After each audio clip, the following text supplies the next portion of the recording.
For me, besides 1-1 and like all the other World 1 levels, this is the second world that I have so much nostalgia for. And the reason why is I always took that cannon to World 5, because even if I couldn't find a blue shell, I would have to. Once I get a blue shell, I have to go to that castle just so I can skip it. And there's some great levels in here that I remember a lot. I have so many stories that I would love to tell you guys if I could. But yeah, so let's just get into the ranking of the world. And since I couldn't just put a water level at the end, I guess I had to put this level, which isn't a bad level. It's just that most of these levels I have nostalgia for. And when I decided to replay this, I was like, what is this level? I have never played this level before. And you have these punching bad guys, which I'm pretty sure I know their name, I just forgot. But yeah, I'm pretty sure I have no idea what these guys are. And like, this is the only level that I don't have any bit of nostalgia for. There's some that I do have a little bit of nostalgia for that are higher up. And this isn't just ranking because of nostalgia, but this is ranking for just how good the levels are, and this level just isn't good. The third star coin, you like have to have a random stroke of luck. That's what happened to me. It's like a random vine block that you have to destroy the top for, and then you have to get it from the bottom. Like, what kind of design is that? Anyways, let's move on to the next level. Even though it's the level that I have most nostalgia for because it's the first level of World 5 and I always used to speedrun my Mario games, the reason is it's just because it's not a good level. It's a basic snow beginner level with the snow spikes, which you never see again, which honestly, why not bring them back, dude? Those things are sick. You guys see those designs? Bro? That is sick, dude. Designs are good. And the starter coins are like World 1 starter coins. There's nothing really you need to do to try to get them. There's no pipes to go in. They're all just wide open, and they're all in like one place, so it's not that hard to just find them and move on to the next song. So that's what I'm gonna do.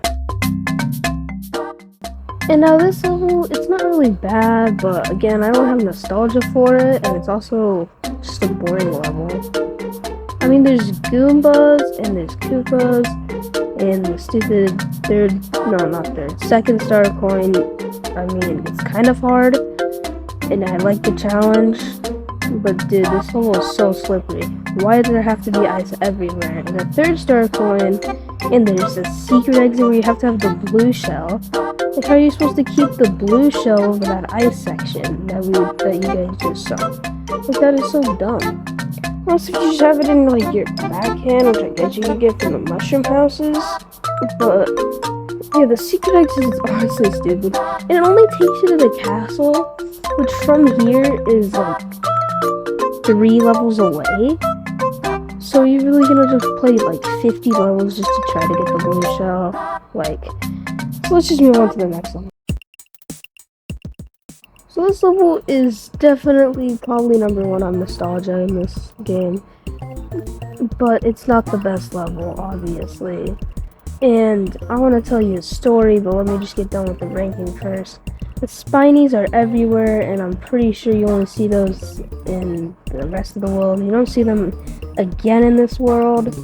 And the star coins, especially the last one, is kind of bogus. Like, the last one, I know I knew how to get that one, but it's just in like the yellow pipe.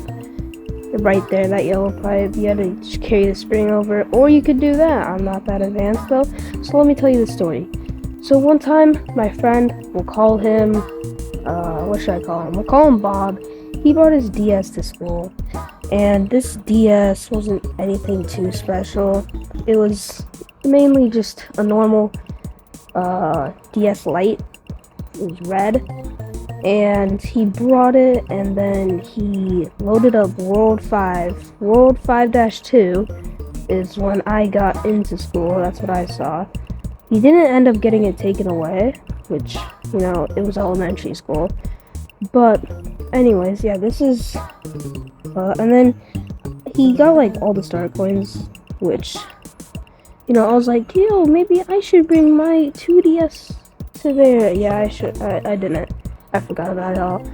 But, you know, it's a really cool level, and just because of that,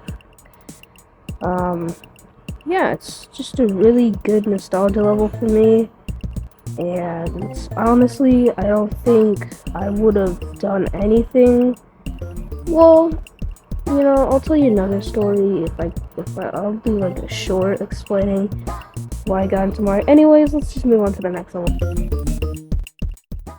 Now, this isn't a nostalgia level for me, but the ice physics actually favor this level, and it does remind me of another level, but you know, I guess inspiration.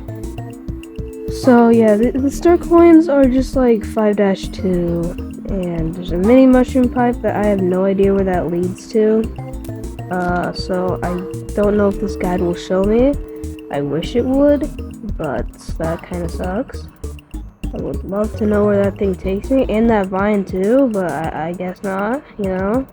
Guess I'm never knowing where that vine takes me, because I'm not gonna play this level again. Anyways, yeah, this level is pretty good, and I'll just move on to the next level. Certified Hood Classic over here, and this level might not be the best, but in my opinion, it's a great level. It might be 5-A in one of the early levels, and it might be kind of slow sometimes, but honestly, I can't go wrong with a slow athletic level. There'll always be often the best music going, something like that. The theme is just so good in this game, and you know, I might not have my music on, but I do know when an athletic level is an athletic level. So, let's just move on to the next level. Bum bum bum bum bum. And it's a ghost house. And the ghost house isn't really that good, because I mean, well, no level is not good in this game, because it is made for kids and not super advanced Mario people. I mean, I've played the worst levels in Mario Maker, dude. Like, it's crazy. This level isn't hard. This level isn't easy. The last star coin is absolutely bogus. So we can move on to the next level. I love this level down to my heart. You know, it's one of my favorite levels, and I would say the best level in this game if this wasn't an objective review of the game and not a review of my standpoint. Now, I could review the game some other time instead of having to review it in a ranking video, which I might do, but even though this isn't a ranking, it's just basically not trying to have such a bad opinion, which I do have sometimes, like in World 2, where I had that sewage level at the top, which I would say is the best level in that world. I don't know if other people agree with me that watched that video, but I don't care, I agreed with myself, because I did. Anyways, let's just move on to the next level, because this level is just way too good. Out of all the towers in the game, this is probably the, like, second best one or something like that. I don't know, but to me this level is good, and that's all that matters.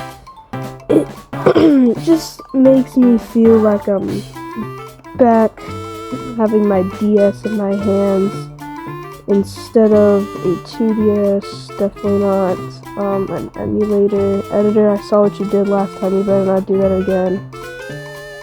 Anyways, yeah, this level's perfectly fine, and there's nothing really bad about it. Besides when the part those two spikes come in, that's the part where I always die. And just like One Dash Tower, there's a lot of places you can die, even as a Mario fanatic that is basically good at everything. And yeah, so this level is kind of hard sometimes, and sometimes it's really not. So let's just move on to the next level.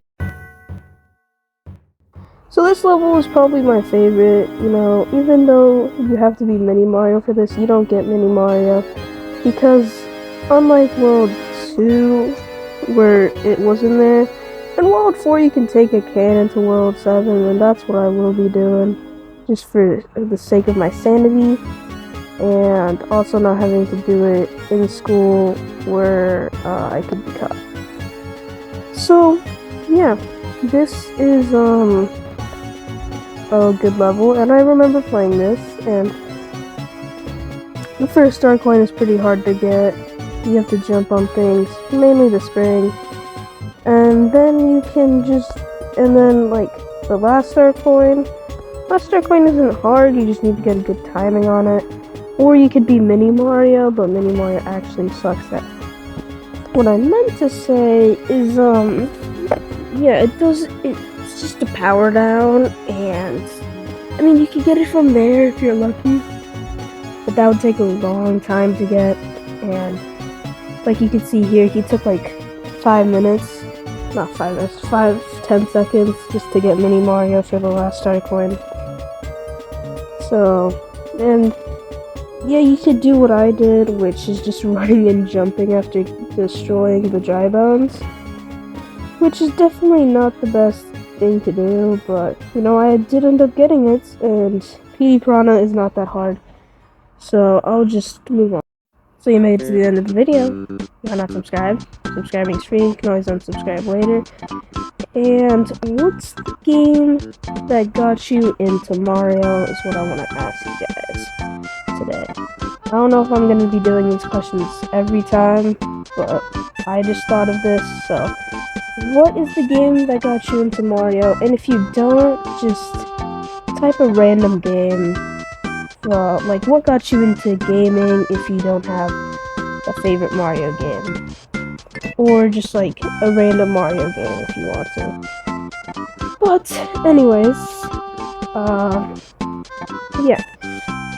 Next week's video will be about World 6, and then World 7, and then World 8. This is probably one of my most favorite worlds in the game. So, this has been Bowser's Bean, signing off. Bye.